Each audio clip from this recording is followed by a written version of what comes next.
pyramids of Egypt reveal their secrets?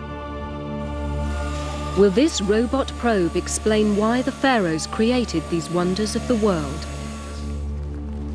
Did slaves use fantastic machines to build them? And did the ancient architects draw their inspiration from outer space? Mysteries from the files of Arthur C. Clarke, author of 2001 and inventor of the communications satellite. Now in retreat in Sri Lanka, he ponders the riddles of this and other worlds.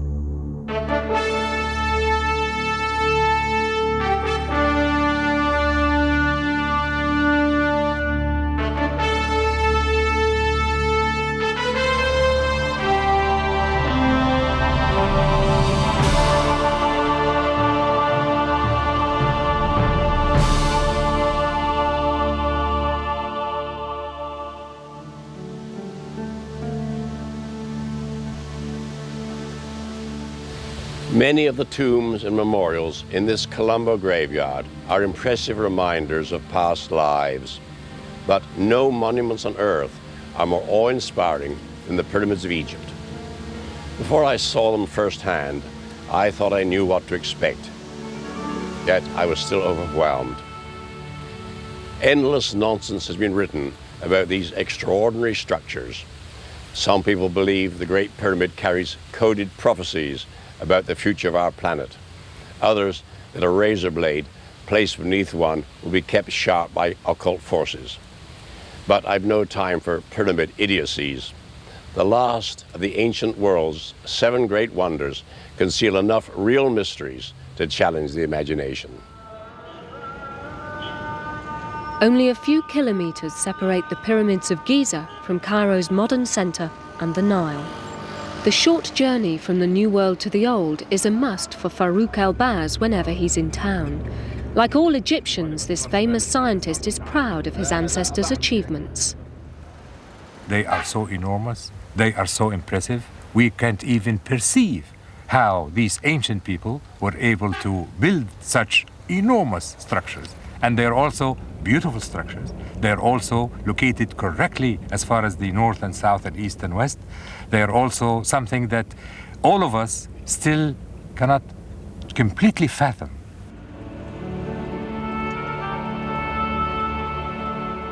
The pyramids were built by the pharaohs, the kings who ruled Egypt nearly 5,000 years ago. The most important characteristic for the pharaoh is immortality. He wants to have a burial place that would stay for eternity. So they wanted to have something that would withstand all the forces of erosion, rain, and most importantly, wind. Dr. El-Baz searches the desert for water and other resources for the Egyptian government. He believes the pyramid builders learned from the landscape. After exploring in the western desert of Egypt for the last 2 decades, I have realized that the shape of the pyramid is the only thing that actually remains in this windy environment. Meaning that if the ancient Egyptians built that structure as a cube or a pentagon, it would have been long gone by erosion. In the Great Sand Sea, looking around, you would see absolutely nothing exists except sand and dunes for as far as the eye can see. However, every once in a while, you see a structure that is conical in shape or pyramidal in shape. I saw some that are 4-sided, honest to God pyramidal shapes, natural pyramidal shapes. I was exploring near the Kharga oasis, and in the distance, I see these 3 structures, almost identical to the view of what the pyramids of Giza are like, that of Khufu, Khafra, and Menkaure. I thought to myself, the ancient Egyptians must have learned that pyramidal structures are the only things that would persist in a windy environment, and when they wanted to build something that would persist forever, for eternity, they selected a pyramidal structure. A less earthbound solution to the riddle of the pyramid shape comes from a Belgian engineer. The blueprint fell from the sky, according to Robert Bauval. We know that they venerated a very, very sacred relic just before they started building pyramids, which was said to have cosmic origins and was of conical shape. Now, the likelihood is that this was an oriented iron meteorite.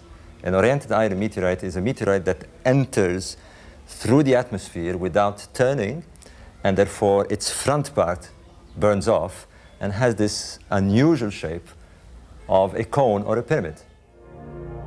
Such meteorites are rarities prized by museums.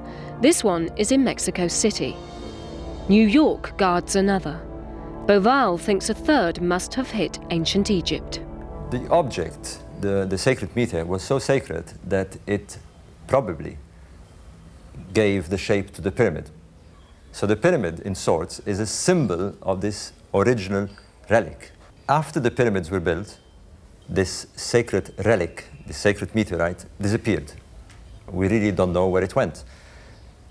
And one of the likely places is that it might have been concealed within the pyramid.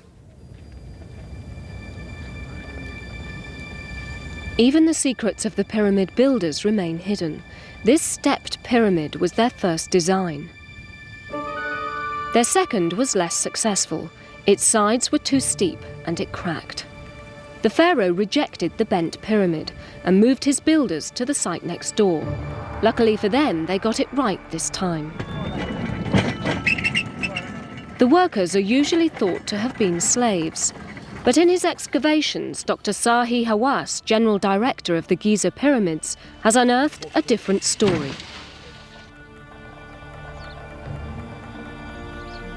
He has found that the workers lived in a village next to the site. Every morning they passed through this gate on the way to their monumental task.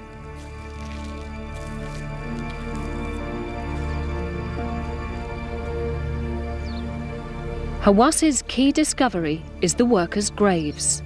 We are sure 100% of the classification of the people who are buried here through the inscriptions. It say inspector of building tombs, director of building pyramids, and all these poor tombs are for the workmen. And you can imagine that for the first time now we know things about them. We know what kind of dress they had. Is like some of the workmen that you see working for me now. We know about their jobs for the first time. We found a unique title saying Imira Ges Mer, the overseer of the side of the pyramid. Means every side of the pyramid had someone to control it. In their underground tombs, the labourers' bones reveal that pyramid building was a back-breaking task. The 600 skeletons that we found down in the cemetery there showed that all the workmen had stress on their back.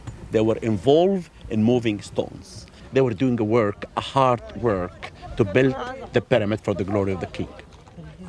This discovery proved a very important thing, that building a pyramid was not by slaves. They're buried beside the king. If they were slaves, the king will never let them to be buried in his shadow. They're buried in the shadow of the pyramids. And that is an important proof that they were not slaves. Slaves or not, how did the workers actually construct such vast mausoleums? American engineer Robert Moores wants to find out how they could have lifted the stone blocks. If this works, it'll be a miracle, but let's hope for the best. Okay, crew, we want to get on here. Easy does it. See if we can raise this baby. An average pyramid block weighs more than 2 tons, but even this much smaller one takes some lifting. Raise that block. Okay, here she goes. To get Khufu's pyramid built, for example, in 20 years, and I estimate it contains about 1.8 million blocks. Working 10 hours a day, 300 days a year, you would have to be putting a block in place every 2 minutes. The ramp theories won't get those blocks in place. You just can't get enough blocks along one ramp or even 4 ramps to get the pyramid built in that time. Okay, Neil, we're going to raise this block. Moore's favourite theory is that the Egyptians lifted the blocks with an A-frame. But to raise massive weights, A-frames must have been used in a more sophisticated way than this. Here's the block to be lifted, and as the workmen pull on this rope, the A-frame rotates, lifting the block. Now, at a certain point, other workmen on another rope that's attached to the block would take up the tension and hold the tension. Now the workman on the first rope could release the tension on the A-frame and take a new bite on the rope. Now the workman on the A-frame rope could pull on the A-frame, rotating it again.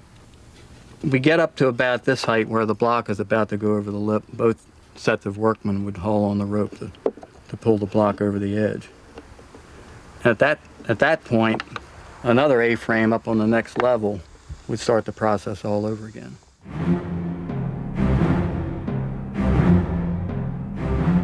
The only surviving description of how the pyramids were built comes from an ancient Greek historian. Herodotus reported that they were built with wooden machines.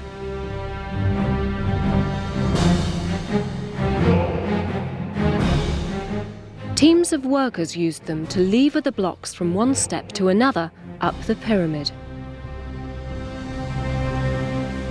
One of these machines has been reconstructed from the ancient Greek description by pyramid enthusiast Bob Loudermilk.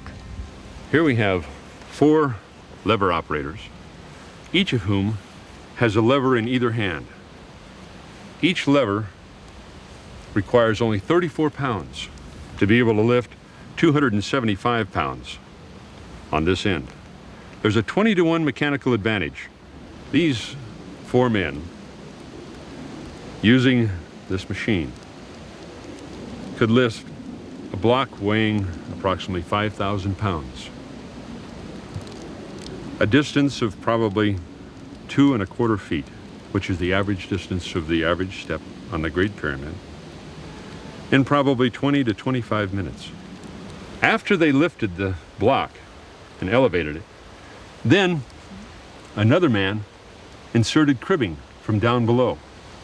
Once the cribbing was in place, then the block was allowed to settle back down on the cribbing. Every time the block was lifted and secured by these blocks that are placed underneath the block, underneath the large stone block, they could then shorten the chain and lift the block again until finally the block was lifted up so that it could be slid in to the next step. At home in Colorado, Loudermilk has begun practical tests. The Egyptians used around 2 million blocks to build the Great Pyramid. Loudermilk's machine is complicated and raises the block rather slowly. I've estimated that there were 16,000 machines.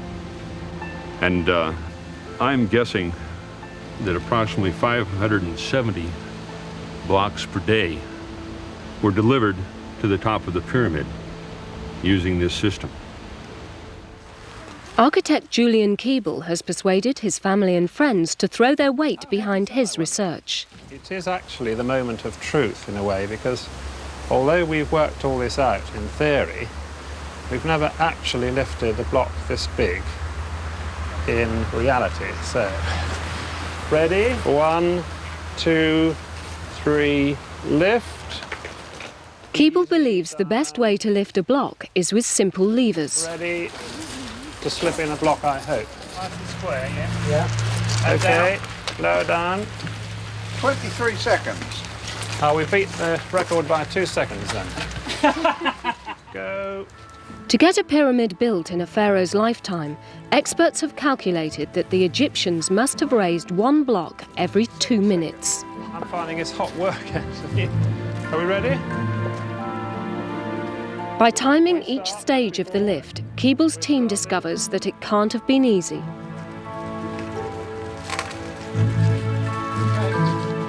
Nice one. There, you see, faster. So we're starting now. 29 seconds.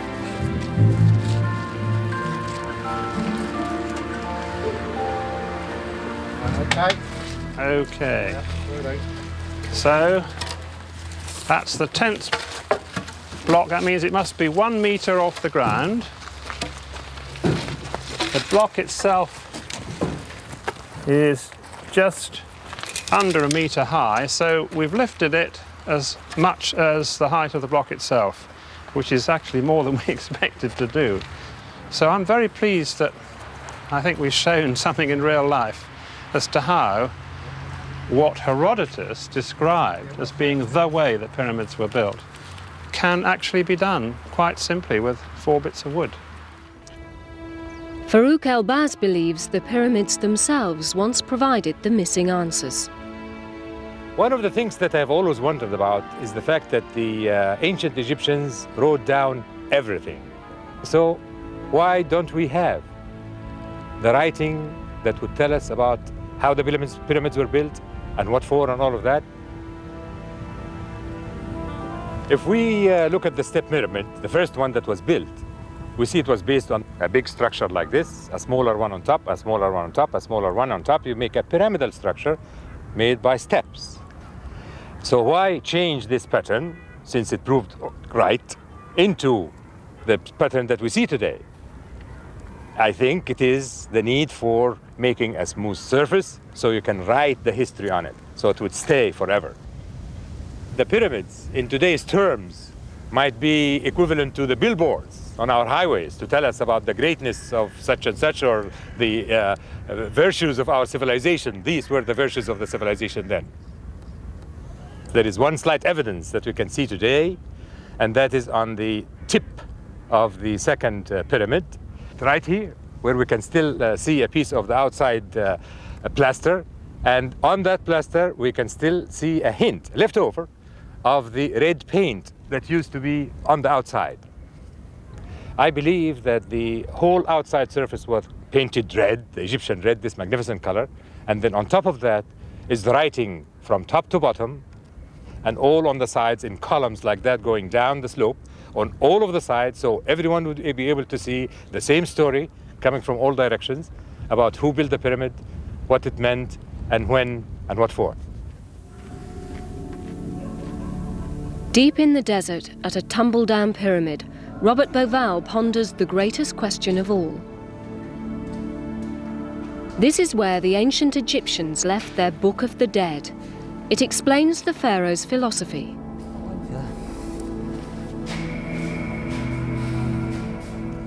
Although this pyramid may have seemed insignificant from the outside, inside here it's absolutely fantastic. Here is the key to understand the mystery of the pyramids, because they tell us of the mysterious star religion of the pharaohs. If you want to understand a cathedral, you of course read the Bible. So if you want to understand the pyramids, you must read these, the pyramid text, the oldest religious writing in the world. And they repeatedly tell us how the king becomes a star to join his father Osiris in the sky. And Osiris is the constellation of Orion. So here, for example, we are told that the pharaoh is a dweller in the constellation of Orion. And in this passage here, we are told that the pharaoh is taken in the constellation of Orion. And repeatedly, over and over again, we are told that the king becomes a star. The king becomes a star and joins his father Osiris in the sky, in the special region of the sky where the constellation of Osiris is. This interpretation of the Book of the Dead says the pyramids are places of the night. In the pharaoh's burial chamber in the Great Pyramid, Bauval finds confirmation. Tiny details point to the pyramid's purpose. The most mysterious structures are these shafts. In each chamber are 2 shafts, one in the north wall and one in the south wall. Now, although you see just a small opening, these shafts are extremely difficult to build. They're built within the core of the masonry at an incline. Now, this to an engineer, it's a nightmare, because you have to not only cut each block and dress it properly, but the whole surrounding structure must be adapted. Each course of the masonry must be kept perfectly dressed so to fit the profile of the shaft. Originally, it was thought that these shafts were air shafts, because when the shafts in the king's chamber were opened, they let air in. If they just wanted ventilation, it would have been much easier to have them horizontal, whereas clearly the architect went to a lot of trouble to build them. They must have a very, very important purpose. Only this robot camera could penetrate the shafts. German inventor Rudolf Gantenbrink calls it Upuaut, ancient Egyptian for opener of the ways.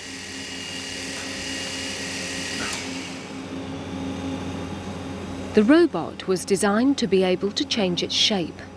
It would need maximum contact with the shaft's sides to propel itself over the unexplored terrain. There are 4 shafts inside the Great Pyramid, 2 upper shafts and 2 lower shafts. Everybody told me the lower shafts, they will just go on for maybe 2 meters or 8 meters and then they will stop. And I did never believe this. I said, we have the technology to find this out, so let's do it. Let's make a robot, let's go inside there and then we know better. From Gantenbrink's headquarters in the Great Pyramid, the robot set off into the unknown. It sent back pictures of its voyage. The first part of the shaft is horizontally for 2 meters, and then it goes up. So just by looking with your eyes, you don't see what is coming there. We could see for the first time images that have not been seen for 4,000 years, and this was the most exciting point. Upuaut explored all 4 shafts in the Great Pyramid.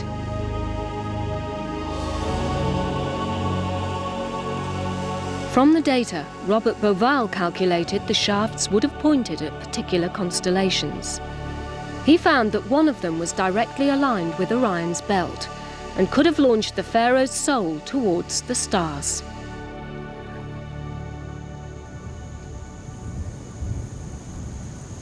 Bauval goes even further. He believes the pyramid's grand design pays homage to the heavens.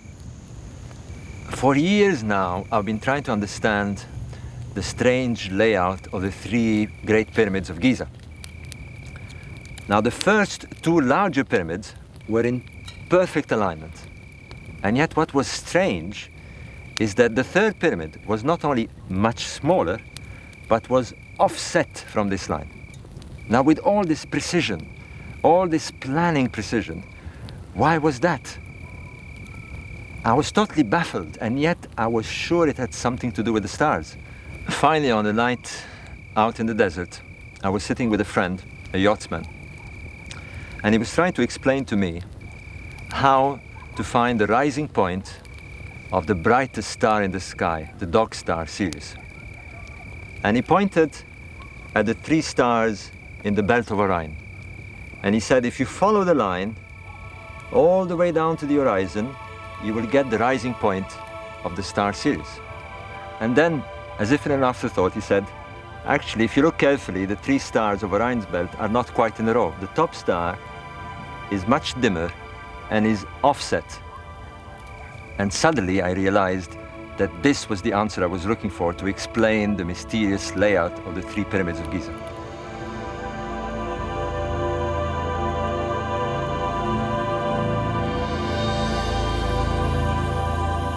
The whole thing fitted perfectly together. The Great Pyramid had the shaft as a launching pad for the soul of the dead king to Orion's belt. The 3 pyramids were a perfect representation of the 3 stars in Orion's belt. The Egyptians had made the cosmic link between heaven and earth. That wonderful old saying, man fears time, but time fears the pyramids, simply isn't true. The pyramids are a mere 5,000 years old, and that's barely 1/1,000,000th of the world's age. Time has worn whole mountain ranges down to dust. I'm sure that in another 5,000 years, the pyramids will still be there, but they'll be showing their age. perhaps that look like this virtual reality image generated in my computer. Here they are being overwhelmed by the forests of the late greenhouse era. And a few million years after that, if there are still any archaeologists around, some of them may argue that the pyramids never even existed.